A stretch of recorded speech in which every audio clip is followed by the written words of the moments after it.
Best attitude towards accounting with Pioneer.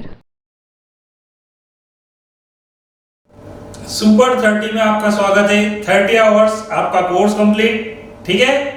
चलो आज अपन फिर कुछ नया सीखेंगे। हम रोज हर वीडियो में कुछ नया सीखते हैं, ठीक है। Issue of shares other than case. आज हम सीखेंगे कि हम जब शेयर्स इशू करते हैं तो शेयर होल्डर से हम अमाउंट लेते हैं और उनको शेयर्स देते हैं, बराबर। लेकिन कभी कभी हम कोई सर्विस लेते हैं, हम कोई गुड्स परचेज करते हैं, कोई असेट्स परचेज करते हैं, या किसी का रनिंग बिजनेस परचेज कर लेते हैं, उसके बदले में उनको कैश पेमेंट ना करते हुए हम उनको हमारी कंपनी के शेयर्स इशू कर देते हैं, तो वो कहलाता है issue of shares other than cash. चल start. Pioneer limited purchase a building worth ₹5 lakh and 50,000 shares of 10 rupees each issued to vendor for their consideration। बराबर है। हमने किसी से उसकी एक बिल्डिंग परचेस करी 5 लाख में और हमारी कंपनी के 50,000 शेयर्स 10 रुपीस ईच के हिसाब से उसको इशू कर दिए। बिल्डिंग दे दे, शेयर्स ले ले, ठीक है। तो अपन एंट्री कर देते हैं, अकाउंटिंग कर देते हैं, उसमें कौन सी बड़ी बात है। चल फर्स्ट एंट्री बिल्कुल सिंपल सी जो आप 11 से सीखते आ रहे हैं। हमने बिल्डिंग परचेस करी है तो एंट्री होगी बिल्डिंग अकाउंट दिया टू वेंडर। बिल्डिंग अकाउंट दिया टू वेंडर। वेंडर मतलब विक्रेता, सेलर, बराबर है। Being purchase a building. अब बिल्डिंग तो खरीद ली, इसका मतलब हमने यहाँ 2 एंट्री कर रहे हैं, डायरेक्ट एक एंट्री में काम कंप्लीट नहीं कर रहे हैं। अब हमने ये बिल्डिंग अभी फिलहाल क्रेडिट पे परचेस करी, ऐसा एजम्पशन लेते हुए एंट्री पास कर दी। Building to seller, building to vendor. Party का नाम दिया है तो नाम लिख देंगे, बराबर है। नेक्स्ट एंट्री में उसको पेमेंट कर देते हैं तो वेंडर अकाउंट दिया 5 lakh to share capital 5 lakh. Payment में हम उसको क्या देना है, कैश देते तो vendor to cash to bank. और हम कैश और बैंक के थ्रू पेमेंट नहीं कर रहा है, हमारी कंपनी के शेयर्स इशू कर रहा है तो to share capital 50,000 shares 10 rupees each 5 lakh, बराबर है। Being amount paid to vendor, being shares issued to vendor, ये एंट्री हो गई। Issue of shares other than cash, बिल्कुल सिंपल पॉइंट है, कछु नहीं है इसमें, बराबर है कि नहीं। चलो नेक्स्ट क्वेश्चन देखते हैं। जैसा कि मैंने कहा था एक दूंगा और एक होमवर्क, खींचो photo. Next question. Pioneer limited purchase a building worth ₹5 lakh and 40,000 shares of 10 rupees each at 20% premium issued to vendor for their consideration and balancing amount paid in cash। मतलब हमने 5 लाख की बिल्डिंग परचेज करी है, 40,000 shares of 10 rupees each 20% premium पे हमने issue करे हैं। Remaining amount, balancing amount यदि कुछ होगा तो वो बैलेंसिंग अमाउंट हम उसको कैश पेमेंट कर रहे हैं। और कंपनी में कैश का मतलब कंपनी के सारे ट्रांजैक्शन बैंक के थ्रू होते हैं, ऐसा अपन एजम्पशन लेके चलते हैं। तो फर्स्ट एंट्री तो वही होगी, बिल्डिंग अकाउंट दिया टू वेंडर, बराबर है, being purchase a building. Second entry में पेमेंट करते हैं अपन, वेंडर अकाउंट दिया तो वेंडर के अकाउंट को डेबिट करेंगे टोटल अमाउंट 5 लाख से, बराबर है। अब वेंडर को अपन पेमेंट देते हैं तो पेमेंट में अपन उनको दे रहे हैं 40,000 शेयर्स 10 रुपीस ईच, तो कैपिटल क्रेडिट होगी टू शेयर कैपिटल, तो 40,000 शेयर्स 10 रुपीस ईच। कैपिटल में हमेशा फेस वैल्यू आती है। अब ये 4 लाख के शेयर्स हमने उनको इशू करा 20% प्रीमियम पे, तो 4 लाख का 20% 80,000 टू सिक्योरिटी प्रीमियम 80,000, बराबर है। तो 4 लाख की फेस वैल्यू के शेयर्स है, 20% प्रीमियम मतलब 80,000, तो ये होगा 4 + 80 480। रिमेनिंग अमाउंट अपन ने पेमेंट कर दिया उनको कैश, तो टू बैंक 20,000, बराबर है। तो हमने यहाँ पे 5 लाख की बिल्डिंग परचेस करी है, 4 लाख के शेयर्स इशू कर दिए, 20% प्रीमियम पे 80,000 प्रीमियम हो गई, ये हो गया 4 + 80 480, 20,000 बैलेंसिंग अमाउंट कैश पेड कर दिया। Being shares issued to vendor, being amount paid to vendor, same question अपने को करना है। चल next question, Pioneer limited purchase a building worth ₹5 lakh and 60,000 shares of 10 rupees each issued to vendor for their full consideration। तो हमने यहाँ पे एक बिल्डिंग परचेज करी है जिसकी वैल्यू 5 लाख है और हम वेंडर को कह रहे हैं कि भैया तेरे को हम 60,000 शेयर्स इशू कर देंगे 10 rupees each. 60,000 shares 10 rupees each, 6 lakh for their full consideration. कि भैया तू तो मस्त रहे, 5 की बिल्डिंग दे और 6 लाख के शेयर्स दे। तो भैया ऐसा क्यों कर रहे हो? 5 का आइटम अपन सामने वाले से परचेज कर रहा है और पेमेंट में 6 लाख दे रहे हैं, बहुत ज्यादा अमाउंट आ रहा है क्या आपके पास है? तो नहीं, हमको वो बिल्डिंग पसंद है, हमको ऐसा लगता है कि 5 लाख के अगेंस्ट में हम 6 लाख का भी पेमेंट कर देंगे तो हमको फ्यूचर में उसके बेनिफिट मिलेंगे।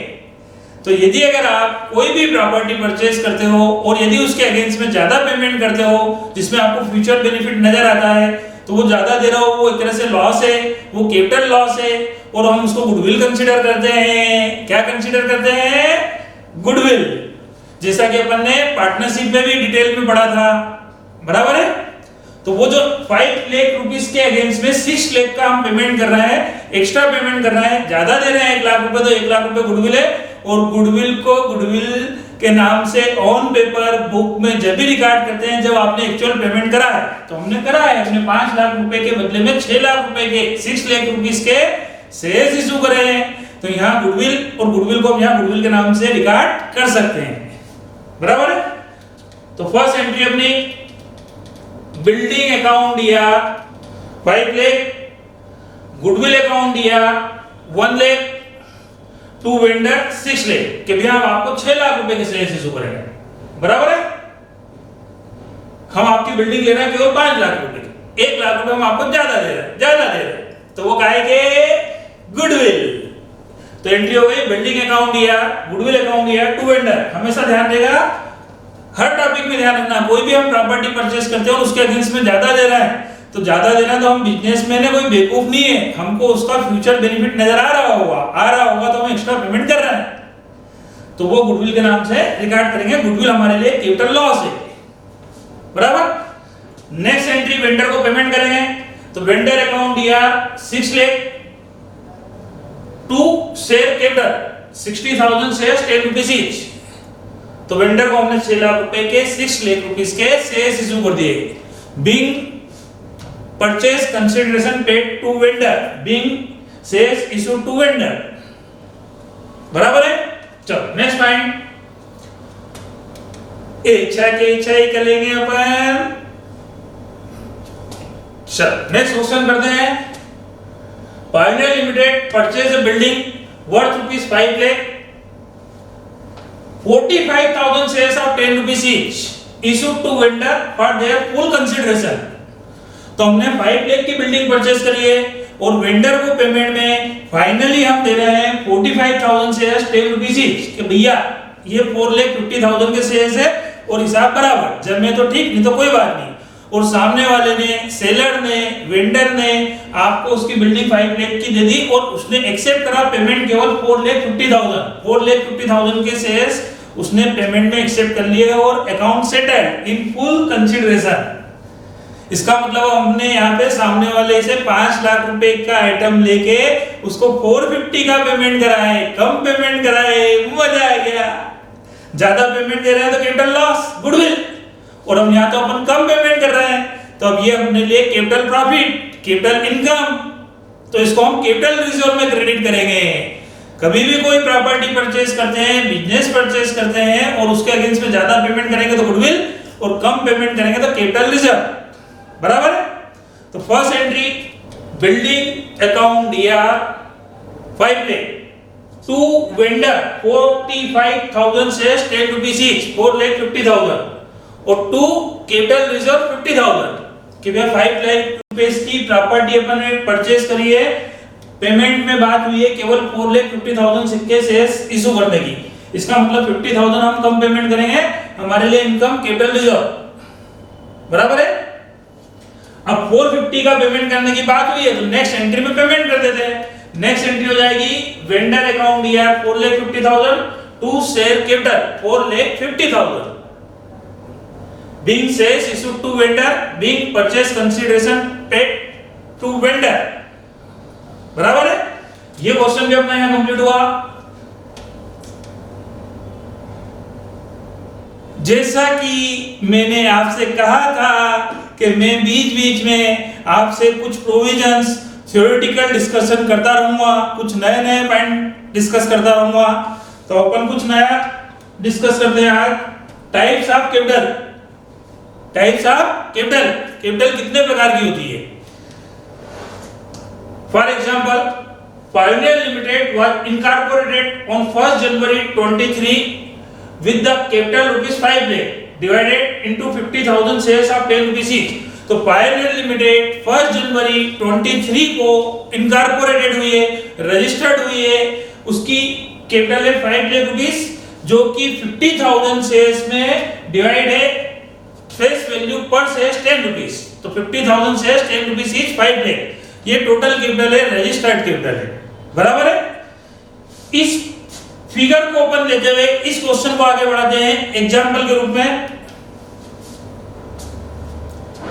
20,000 shares were offered to public and these 18,000 shares were applied and allotted। तो हमने 50,000 शेयर्स हमारे मैक्सिमम शेयर्स रहेंगे। हमने आज प्रॉस्पेक्टस इशू करा है कि हमको 20,000 शेयर्स इशू करना है, ठीक है, इशूड कैपिटल। इसमें से पब्लिक ने एक्सेप्ट करा है, सब्सक्राइब करा है 18,000 शेयर्स। 18,000 शेयर्स के लिए एप्लीकेशन रिसीव हुई है। बराबर है। चलो इसको अपन कंटिन्यू आगे करते हैं। 3 फिगर याद है। मैक्सिमम कैपिटल 5 लाख है, 50,000 शेयर्स, इशूड कैपिटल 20,000 शेयर्स है, 10 रुपीस के हिसाब से 2 लाख हो जाएगा। पब्लिक ने अप्लाई करा है, सब्सक्राइब हुई हमारी कैपिटल 18,000। तो कौन कौन सी कैपिटल को अपन क्या क्या बोलेंगे, किस नाम से जानेंगे, अपन बात करते हैं। सबसे पहले types of capital. Number 1 authorise capital, मतलब वो कैपिटल जिसपे कंपनी का इनकॉर्पोरेशन होता है, कंपनी का रजिस्ट्रेशन होता है, कंपनी की maximum capital. Company maximum 50,000 shares issue करेगी, 10 रुपीस ईच, टोटल अमाउंट होगा 5 लाख। ये कंपनी की कहलाती है अथॉराइज कैपिटल। अथॉराइज कैपिटल को एक नाम से और जाना जाता है नॉमिनल कैपिटल, एक और नाम से जाना जाता है registered capital. Authorise capital, registered capital, nominal capital, मतलब मैक्सिमम कैपिटल जिस अमाउंट पे कंपनी इनकॉर्पोरेटेड हुई है, रजिस्टर्ड हुई है। बराबर है। अब कंपनी ने आज प्रॉस्पेक्टस इशू करा है कि भैया लोगों, साथ में भाइयों भी, भाइयों बहनों, हम आज की तारीख में कुछ शेयर्स इशू कर रहे हैं। हमारा ये प्लान है, जो व्यक्ति हमारी कंपनी में, हमारे प्रोजेक्ट में इंटरेस्टेड है, वो हमारे यहाँ पे अप्लाई करे, हम उसको शेयर अलॉट कर भी सकते हैं। करेंगे कि नहीं करेंगे बाद में सोचेंगे। तो जितने शेयर्स कंपनी इशू करती है उसको बोलेंगे अपन issued capital. 20,000 shares of 10 rupees each, 2 lakh. तो 50,000 शेयर्स में से 20,000 शेयर्स हम इशू कर रहे हैं, तो वो हो गई इशूड कैपिटल। इसका मतलब 30,000 शेयर्स हम इशू नहीं कर रहे हैं, तो unissued capital 30,000 shares, 10 rupees etch, 3 lakh. तो 5 लाख की टोटल कैपिटल में से 2 लाख रुपीस के 20,000 शेयर्स इशू कर रहे हैं, 3 लाख रुपीस के 30,000 शेयर्स इशू नहीं कर रहे हैं। बराबर है। तो इशूड कैपिटल, अनइशूड कैपिटल। इसके आगे बढ़ते हैं अपन। Issued capital 20,000 shares at the rate of 10 each, 2 lakh. तो 2 लाख रुपए के शेयर्स हम इशू कर रहे हैं। अब क्या जरूरी है कि हमने जितने के लिए पब्लिक को ऑफर करा है कि भैया हमारे शेयर्स परचेज करो, एप्लीकेशन दो, तो क्या उतने ही शेयर्स के लिए एप्लीकेशन रिसीव होगी? मोहल्ले में से, गांव में से, शहर में से लोग आपको अप्लाई करेंगे, सारे एप्लीकेशन फॉर्म कलेक्ट होंगे। जब हम उनकी काउंटिंग करेंगे तो एग्जैक्ट 20,000 शेयर्स के लिए एप्लीकेशन आ जाए, ऐसा कोई जरूरी नहीं है। एप्लीकेशन ज्यादा के लिए भी आ सकती है, कम के लिए भी आ सकती है, ठीक है ना। तो जितने शेयर्स के लिए एप्लीकेशन आई है वो कहलाता है सब्सक्राइब कैपिटल। हमारा इशू सब्सक्राइब हुआ है, तो हमारा इशू सब्सक्राइब हुआ 18,000 के लिए, हो सकता था 20 के लिए हो, मतलब 100%, हो सकता था मोर देन 20 के लिए हो, मतलब ओवर सब्सक्रिप्शन, ज्यादा के लिए एप्लीकेशन आ गई। हो सकता है कम के लिए हमारा इशू सब्सक्राइब हुआ हो, तो अंडर सब्सक्रिप्शन, कम के लिए एप्लीकेशन आई है, हमारा इशू अंडर सब्सक्राइब हुआ है, तो हमको शेयर्स इशू करना था 20,000, हमारा इशू सब्सक्राइब हुआ 18,000 शेयर्स के लिए, तो सब्सक्राइब कैपिटल हो गई 18,000 शेयर्स, 10 रुपीस के हिसाब से 1,80,000। तो भैया हमारी इच्छा थी 20 के लिए एप्लीकेशन रिसीव हो, 18 के लिए हुई है, इसका मतलब हमारा इशू जो है अनसब्सक्राइब्ड हुआ है केवल 2,000 शेयर्स के लिए। तो unsubscribe capital 2,000 shares, 10 rupees each, 20,000।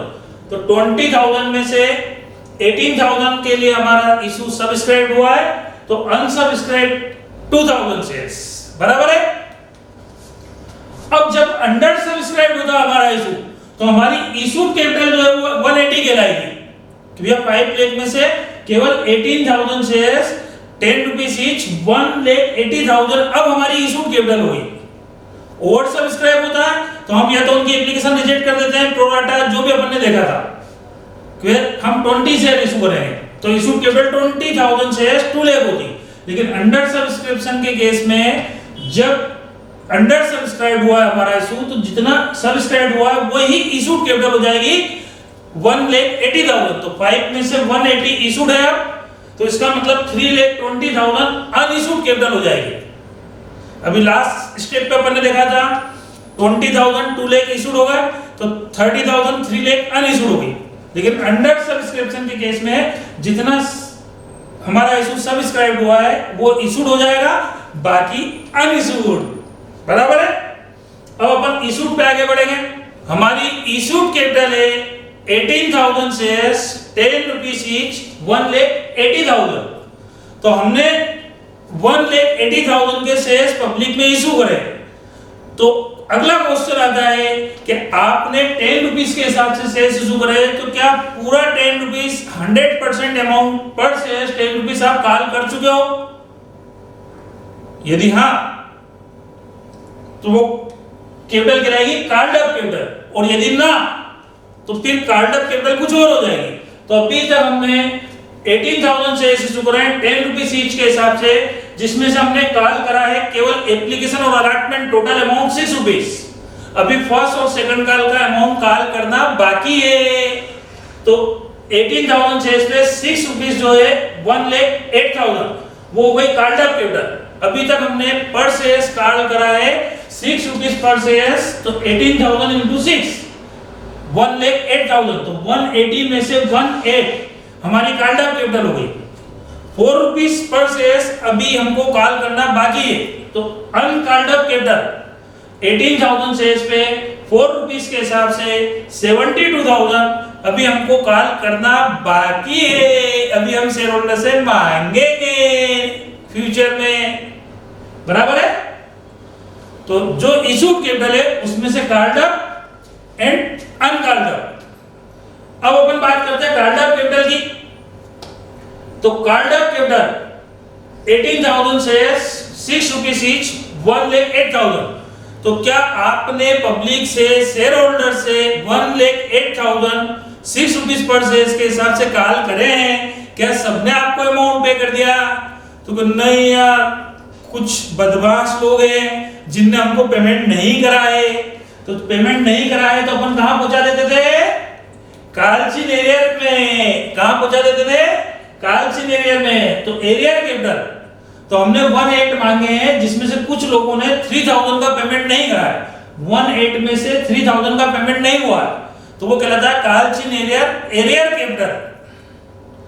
इसका मतलब 1,8 में से 3,000 नहीं आया, तो रिमेनिंग अमाउंट 1,05,000 हमको रिसीव्ड हो गया है, तो वो कहलाएगी पेड अप कैपिटल 1,05,000। 1,8 में से 3 नहीं आया कालचिन एरियर, इसका मतलब पेड अप कैपिटल हो गई 1,05,000। तो issued, subscribe, unsubscribe.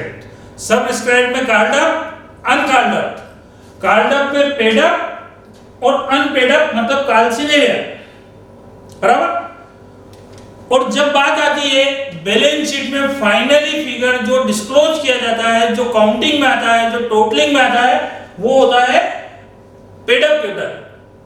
Balance sheet में फाइनली सारे फिगर को डिस्क्लोज करने के बाद जो फिगर फाइनली काउंटिंग में आता है, डिस्क्लोज होता है, टोटलिंग में आता है, वो कहलाता है पेड अप कैपिटल। और कंपनी अपने शेयर होल्डर्स को पेड अप कैपिटल पे ही डिविडेंड देती है। डिविडेंड कोई भी कंपनी अपने शेयर होल्डर्स को प्रॉफिट में से देगी, काय पे देगी, तो शेयर्स की पेड अप वैल्यू पे।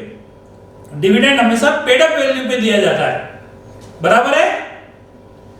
तो ये सबसे इंपॉर्टेंट फिगर है। फाइनली फिगर जो काउंटिंग में आता है कैपिटल का, वो कहलाती है पेड अप कैपिटल, जो बैलेंस शीट में डिस्क्लोज होती है, काउंटिंग में आती है, टोटलिंग में आती है, और पेड अप कैपिटल पे ही कंपनी डिविडेंड डिक्लेयर और पेड करती है, बराबर है। ये कॉल्ड अप कैपिटल में पेड अप कैपिटल। अब अनकॉल्ड अप कैपिटल पे बात करते हैं अपन कि वो 18,000 पे 6 रुपीस पर शेयर हमने कॉल करा था, इसका मतलब 4 रुपीस पर शेयर अभी कॉल करना बाकी था। 4 रुपीस पर शेयर कॉल करना बाकी था। तो अनकॉल्ड अप कैपिटल 18,000 शेयर्स पे 4 रुपीस के हिसाब से 72,000। तो ये 4 रुपीस पर शेयर अभी हमको शेयर होल्डर से कॉल करना बाकी है। तो ये पैसा कॉल करोगे तो डेफिनेटली ये अमाउंट कॉल किया जाएगा, क्योंकि अभी 10 रुपीस में से 6 रुपीस ही कॉल करा है, 4 रुपीस अभी कॉल किया जाएगा। कब करोगे? तो अभी करेंगे, लेकिन हमने हमारे शेयर होल्डर से पहले ही वादा कर लिया था, और ये वादा ये था कि इस 4 रुपीस में से 1 रुपी हम आपसे उसी सिचुएशन में मांगेंगे जब कंपनी लिक्विडेशन में जाएगी, जब कंपनी वाइंड अप होगी, भले वो 2 साल बाद, 10 साल बाद, 50 साल बाद या 100 साल बाद, आफ्टर 100 इयर्स, जब तक कंपनी चलती रहेगी, 10 रुपीस में से लास्ट का 1 रुपी हम आपसे कॉल नहीं करेंगे, नहीं करेंगे, नहीं करेंगे। ये हमारा प्रॉमिस है, वादा है। तो वो अमाउंट कहलाता है रिजर्व कैपिटल। हमारे शेयर्स कैपिटल का वो पोर्शन जो कंपनी लिक्विडेशन के समय मांगेगी, वाइंड अप होगी जब मांगेगी, उसके पहले कभी भी कॉल नहीं करेगी। यदि ऐसा आपने प्रॉस्पेक्टस में इनिशियल स्टेज पे डिक्लेयर कर दिया था, तो वो अमाउंट कैपिटल का कहलाएगा रिजर्व कैपिटल। आगे बात समझ में? तो 4 रुपीस में से 1 रुपीस जो है हमारी रिजर्व कैपिटल है। 18,000 शेयर्स पे 1 रुपी के हिसाब से 18,000, और इस 4 रुपीस में से 3 रुपीस जो रिमेनिंग है, वो अमाउंट हम नियर फ्यूचर में शेयर होल्डर से कॉल करेंगे, तो वो कहलाती अनरिजर्व कैपिटल। के भैया वो रिजर्व नहीं है, वो तो हम मांगेंगे। तो 18,000 शेयर्स पे 3 रुपीस नियर फ्यूचर में कॉल किया जाएगा। बात समझ में आ गई? तो रिजर्व कैपिटल और कैपिटल रिजर्व में डिफरेंस है। कैपिटल रिजर्व मतलब कैपिटल नेचर का प्रॉफिट, जितने भी कैपिटल नेचर के प्रॉफिट होते हैं वो कैपिटल रिजर्व में ट्रांसफर कर देते हैं।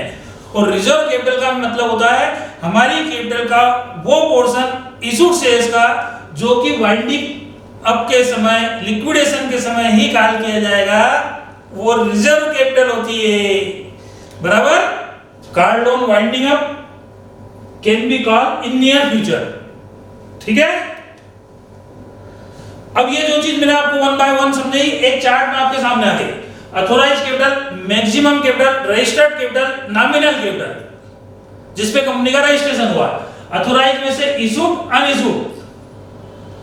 इशूड जो हुई है तो पब्लिक ने कितनी शेयर्स के लिए अप्लाई करा है, वो कहलाती है सब्सक्राइब कैपिटल, और बाकी की अनसब्सक्राइब, और अनसब्सक्राइब मतलब अनइशूड हो जाएगी, ठीक है। अंडर सब्सक्रिप्शन के केस में अनसब्सक्राइब्ड का पोर्शन जो है अनइशूड कैपिटल में ऐड हो जाएगा। तो 180 की इशूड हो गई, तो 3,20,000 की अनइशूड हो गई। अब जो इशूड कैपिटल है उसमें से कॉल्ड अप और uncalled up. Called up capital 1,08,000, इसमें से 3,000 आना बाकी है काल्सिनेरियर, बाकी पेड अप कैपिटल। और अनकॉल्ड अप में रिजर्व कैपिटल कि भैया ये अमाउंट हम कंपनी के लिक्विडेशन पे मांगेंगे, तो रिजर्व कैपिटल और अनरिजर्व कैपिटल। चाहो तो इसका आप पिक्चर ले सकते हो, खींच मेरी। तो टाइप्स ऑफ शेयर्स आपको अच्छी तरह से क्लियर हो गया होगा। अब अपन कुछ छोटे छोटे से और 2-3 पॉइंट डिस्कस करते हैं, फिर इस लेक्चर को आज अपन यहाँ पे एंड करेंगे, है ना, जो इसी से रिलेटेड है, types of tutor. Disclose of call-chain arrear in balance sheet. तो कॉल-चेन एरियर का अमाउंट बैलेंस शीट में कहां पे किस प्रकार डिस्क्लोज किया जाएगा, इस पॉइंट पे अपन डिस्कस करते हैं। तो calls in arrear account is shown in the notes to account on shares capital to balance sheet. Calls in arrear जो है बैलेंस शीट में शेयर कैपिटल हेड के अंतर्गत आएगा, और शेयर कैपिटल हेड के अंतर्गत as a deduction from the amount of subscribed and fully paid up capital.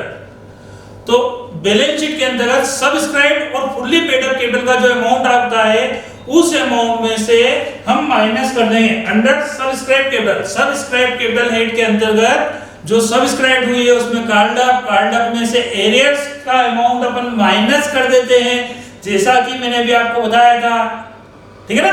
तो सब्सक्राइब कैपिटल में कॉल्ड अप कैपिटल में से कॉल-चेन एरियर को हम नोट्स टू अकाउंट के अंतर्गत डिडक्ट कर देते हैं, माइनस कर देते हैं, बराबर।